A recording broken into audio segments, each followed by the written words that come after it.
तेरे जो बीती है कैसे मैं वहाँ जाकर खुद इनकार कर दूं ताकि सचल बच जाए। अब तो ये मेरी जिद है। अब मेरी फरहीन की शादी होगी तो सिर्फ अम्मा से हो।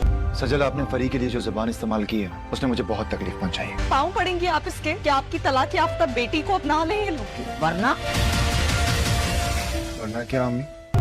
उन लोगों ने जिस तरह से इनकार मेरे मुंह पे जूते की तरह मारा है ना, मेरे होते हुए तुम्हें कोई जलील नहीं कर सकता।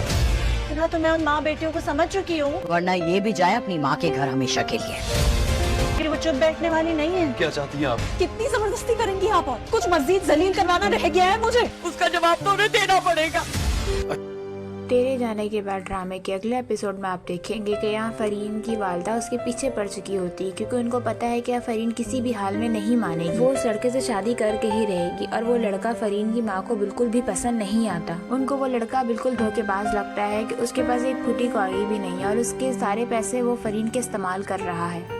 यहाँ पर फरीन की आंखों में पट्टी बनी हुई है। उसे फिलहाल प्यार के अलावा कुछ और नजर नहीं आता, क्योंकि जब उसे धोखा मिलेगा तो उसे पछतावे के अलावा कुछ नहीं होगा, क्योंकि शादी के बाद तो उसकी मजबूरी बन जाएगी कि वो उसके साथ ही रहेगी। इसी तरफ आप ये भी देखेंगे कि सज्जल बेचारी बहुत परेशान होगी। उसको उमर की बातें बार बार याद आ रही होंगी। आशिर बार बार सज्जल से पूछता है कि सज्जल तुम क्यों परेशान हो, तुम मुझे बताओ तुम्हारी परेशानी की वजह क्या है। सज्जल उसे बिल्कुल भी नहीं बताती कि वो किस वजह से परेशान है, लेकिन आशिर उसे कहता है कि मुझे पता है कि तुम मेरी अम्मी की बातों की वजह से परेशान हो। तुम फरीन की बातों पर बिल्कुल तवज्जो नहीं दिया करो, वो तो है ही पागल। हमें तो पता है कि वो कितनी ज्यादा ड्रामा क्वीन है। वो दिन भर दिन कोई ना कोई ड्रामा करती रहती है। मैं तो उसकी बातों पे बिल्कुल भी भरोसा नहीं करता। वहीं दूसरी तरफ आप देखेंगे कि फरीन की माँ उसके रिश्ते की बात चला रहती है, क्योंकि हमाद को मालूम ही नहीं है कि उसकी माँ क्या कर रही है, क्योंकि वो तो किसी और से मोहब्बत करता है और फिलहाल इस बारे में किसी को पता नहीं है। जब सजल को पता चलेगा कि फरीन की माँ हमाद के लिए फरीन का रिश्ता मांग रही है तो सजल तो फौरन ही मना कर देगी। वो अपनी माँ को समझाती है कि आप हरगिज़ हाँ नहीं करिए, क्योंकि मुझे पता है वो किस कदर बदतमीज लड़की है।